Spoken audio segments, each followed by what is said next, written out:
Hey guys, welcome to another vlog here on the TRR YouTube channel. Today we are here for Phantasialand for the first of the two vlogs that will be coming out in this kind of week, I suppose.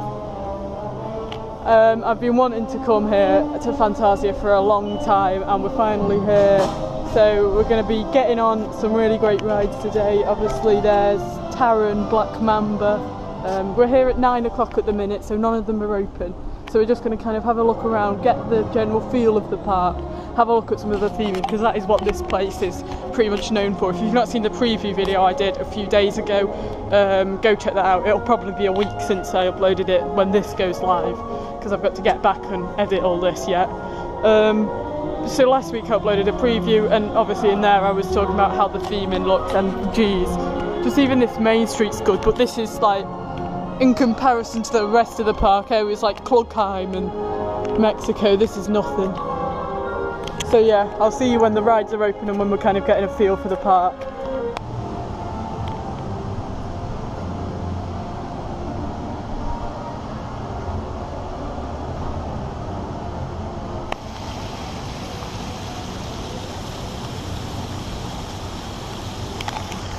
Pelican, people call it one of the world's best flat rides, or hush top spin, that's themed insanely.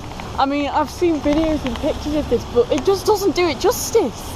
It's huge. That theming they've put on that is incredible.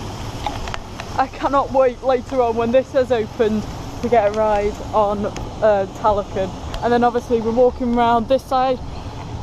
You can kind of see Cologne from over here, and Taron. There's Chiapas, which has its boat still on the drop, and then there's Mystery Castle. There's Pelican, although not Pelican, Taron. Although I don't think you can see it on the GoPro. I don't know. So there's Cologne over there. We've got Chiapas there, and obviously Colorado Adventure behind it, and then Black Mamba there. So it's a very compact park, but it's a compact park. Done very well from the first impression. Not got on any rides yet, but I'm sure once we do, it'll definitely get the seal of approval.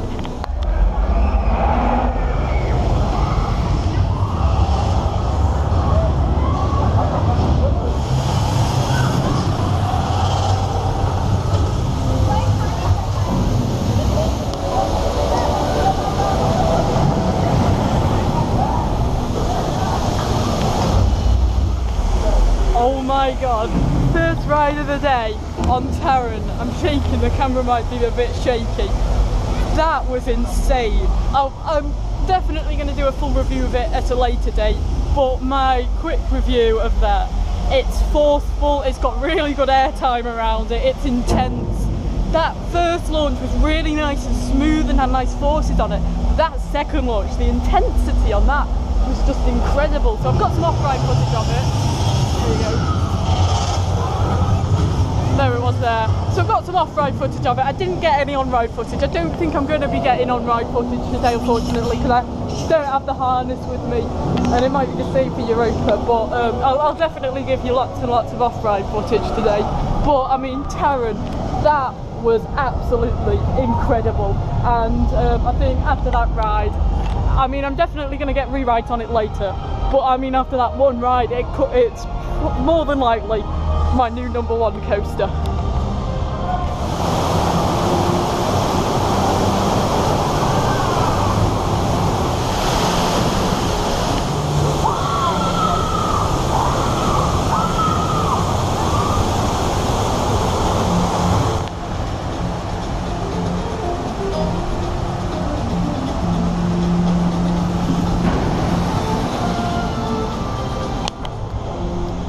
Chiapas we've just been on then. I believe it's been into in log flume. I'll probably put some text on the screen if it's not.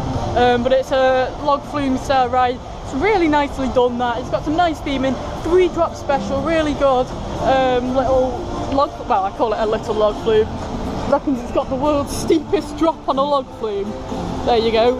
Just missed the drop, but there's the airtime hill. I'll talk about that drop actually, because that's the main bit of the ride. It's the only good bit that's like really like in your face, I suppose. I mean, the whole of it's good, but that's the best bit, I'd say. So the drop, there's some nice forces on the drop. and then you do get a decent amount of airtime on that airtime hill going into that drop. And also it was walk-on for us as well, which is really good, considering there was a half an hour queue for Taron. Chiapas is walk-on, so that's always a positive. So now I think we're going to go and head over to Black Mamba and the Africa area of the park.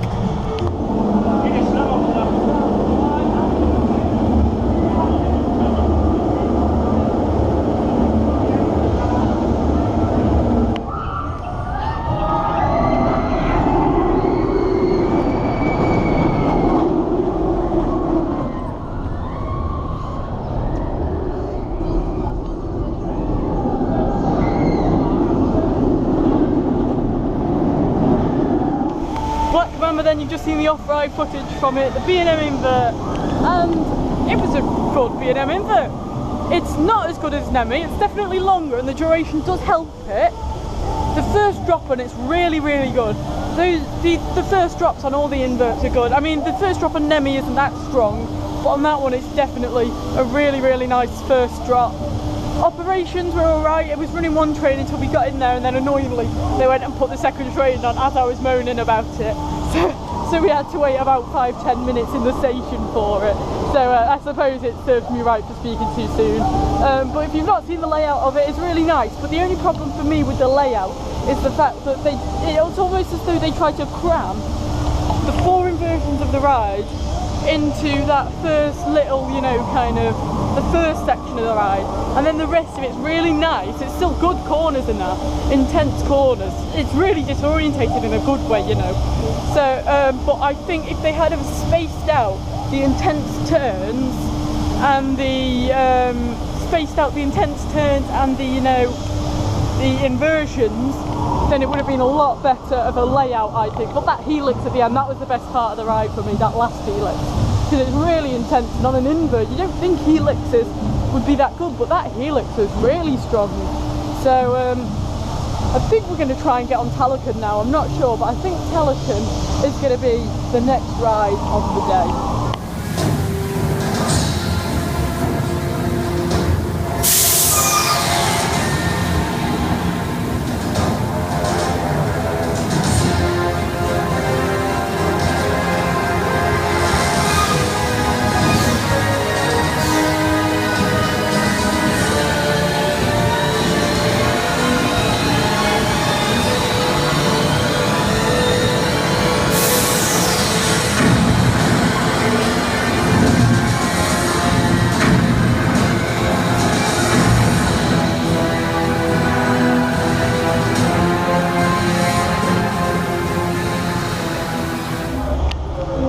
On Pelican, then the top spin, it was really good. I ended up on the back, unfortunately.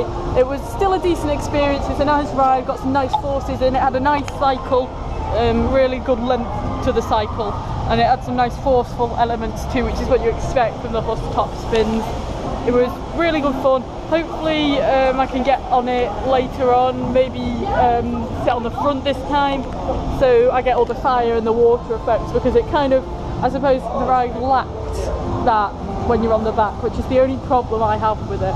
If I was on the front, it would have been a so much better ride, so I'm going to get on it later so I can experience it from the front like that.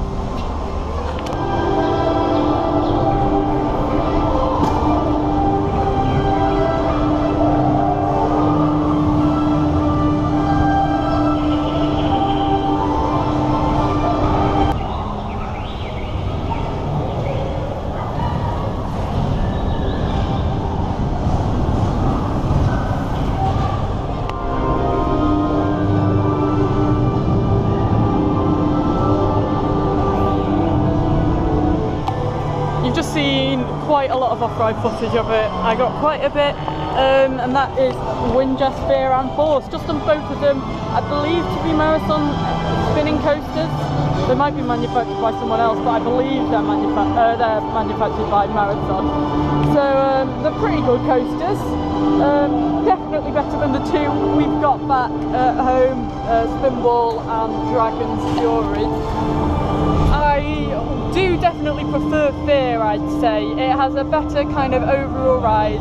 Or I believe the indoor section of Fear to be a lot better. It's got a nice, you know, the track tilting section, so that's pretty good in there. The outdoor sections though, Force I think is better because it's got the two kind of bunny hills with a smidge of airtime on them, so that's quite nice too. And I do quite like the spirally bit here, you know, on the outside. So that's Windjust, Fear and Force.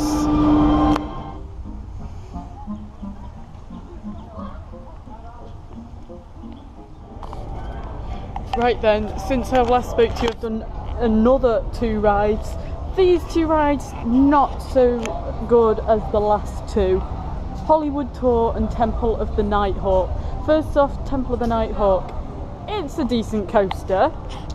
It goes on for too long though, and I thought the way they pulled it off was atrocious. It's very rare you'll hear me say this, but that is one coaster I think VR will actually benefit if it's not going to get removed. I mean, it's quite a big warehouse, you could do something really good with that here. Temple of the Nighthawk it just goes on for too long. There's no lighting in there. If you want to pull off a dark coaster well, then the way to do it is with flashes of lights every so often to keep it suspenseful, to keep riders, I mean you can't keep them on the edge of their seat, but if you could, on the edge of their seat. But it's just pitch black in there. It's about 5 minutes of pitch black, and the ride itself's rubbish. It just goes round in circles. Helixes, but circles. And then Hollywood Tour, I think you really need to ride that to determine how bad that really, to find out how bad that really is. I mean, it's good, it's a nice heritage ride at the park, and I don't think it should go, because it is, as I said, a nice heritage ride, but, I mean, some of the animatronics in the end in there are really good, although I did like the King Kong at the end if you have rode it. He's pretty cool, but apart from that, it's just bad. Both of them bad rides. Let's get back over to Taron. Although I think we are actually legitimately going back over that area of the park, because we still need to do Rake and Mystery Castle and Colorado Adventure, but that is pretty much then all the major rides here done, and then we can go start getting re-rides on Taron. So that'll be good, I can't wait. Right, so you might have noticed a bit of a difference in the video quality now. Basically, I've had to switch to my phone because the GoPro's out of charge. Got a big spot. So yeah, it's been a while since I last vlogged as well. I believe it was before Mouse au Chocolat, which was the ride I went on after I stopped vlogging for a bit, and that was a really nice dark ride. I mean, it's not really so much of a dark ride, more it uses that 3D element really well, so I really liked Mouse au Chocolat. And then where did we go then? We came over to Colorado Adventure after that. That was a really good ride actually, definitely better than Mammoth last year. Obviously last year I went to Gardaland, so if you've not seen that vlog yet, go check that one out. But Colorado Adventure was really good. I believe it used to be something to do with Michael Jackson, didn't it? If it was, that's pretty funny. But yeah, Colorado Adventure was a really nice ride. And then I've just had a ride on, I can't remember what its name is, but it's the Chinese Ghost Train, and it's bad. It's almost as bad as Hollywood. I would say it's probably as bad as Hollywood Studio Tour. It's just not a very good ghost train because it's too slow. There's no corners that are like, a good ghost train's fast paced, it has jump scares, things like that. This had none of that. It was just, you know, boring. I could have gone to sleep in there. I think now I'm going to get on the, I believe it to be a Vekoma Madhouse, Fengju Palace, and then we've got Mystery Castle and Rake to do, and then we can start getting re-rides on things.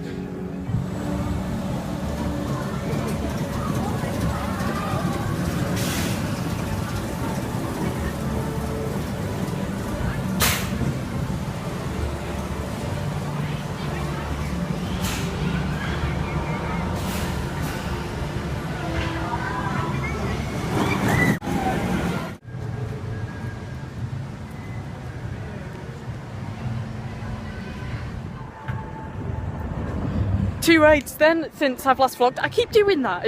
I'm sorry, I'll stop. I mean, it won't feel like any time to you, obviously. It'll feel like a 0.5 second transition. But I mean, I have a lot to explain now in this 1 minute or so clip. So, two rides. First one was Rake.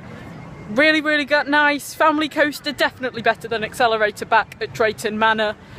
It's good, and it works well with the Cologne theming. It's brilliantly themed, that as well. Just this whole park, that's the general thing with it. Amazing theming all round. And then of course behind me, the sun's ruined that shot, there's Mystery Castle. It's actually pretty good. I don't know, I reckon I'd go probably as far as saying it's better than Apocalypse. It's actually really nice drop tower, that. It's got some nice forces. It's cool how it goes kind of, you know, halfway up. I mean, the first drop, you can feel it, the power on it, so there's no forces. But there's the big drop is a nice free fall drop, and it's got some nice lights in it. The lighting in it's good, and as you're going up, because it's going up with such speed, you feel the wind on you, and I think I prefer that where you're going up faster. It just adds a bit to the experience. Kind of, I know it's cool, the inevitability of it going up slowly, but I think it's actually pretty fun if you're going up, you know, quickly like that. So Mystery Castle was good. I'm going to now get a re-ride on Taron. I'll bring you my second review of Taron after that re-ride, and then I think we're going to go get a re-ride of Pelican to try and get on the front this time.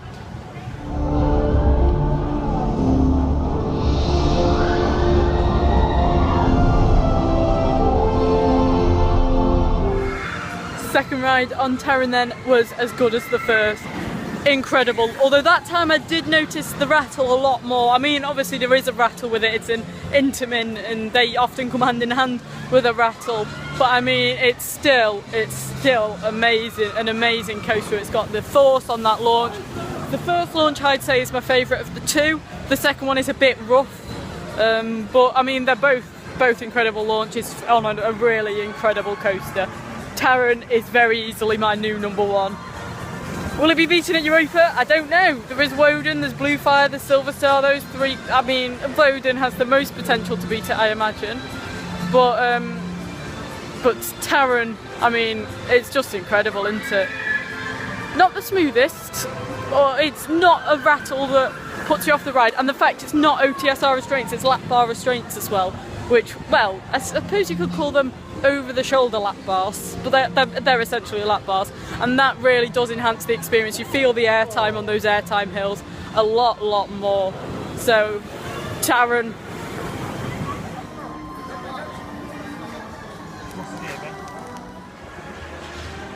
Well, we've had a few more re-rides on rides like Chiapas. I tried to get a re-ride on the front on Pelican, and it kind of, it was annoying what happened there. Basically, I ended up having 4 rides on the back of Pelican, not a single one on the front, because some Norbert employee here had it out for me and he literally, on one of the times round, he was letting everyone through and then changed just to put me on the back and then carried on letting people through. So that triggered me, but I got some more re-rides on Taron and Mystery Castle as well. I got another re-ride on. So yeah, Phantasialand, really nice park. Theming is definitely Phantasia's high point. It doesn't have the best rides, it doesn't have the most thrilling rides, but it has the best themed rides. Just incredible. The attention to detail as well is something I noticed. Obviously, well, not obviously if you've never been, but a lot of the employees have, you know, got different clothing to fit the area, and that's cool in its own. It's just the little details. There'll be buckets, there'll be just little things in places that it doesn't really need, but it just adds to the overall experience. The audio here is really nice, and I mean, I know I said they're not the most thrilling rides, but they are good rides, a few of them. Taron especially, really good. The Windjass were decent, and then there was Black Mamba, which is alright. I don't rate it higher than Nemi or Nemi Inferno, but but Black Mamba was pretty cool. And obviously, as I said, Taron is my new #1. That coaster was insane. I ended up having 4 rides on it. It's that good. So Taron was just incredible. I really enjoyed today at Fantasia. It's really nice, and it'll be interesting as well later on this week to see how it compares to Europa. I'll be going there on Saturday this week. Well, it will be last week by the time this comes out.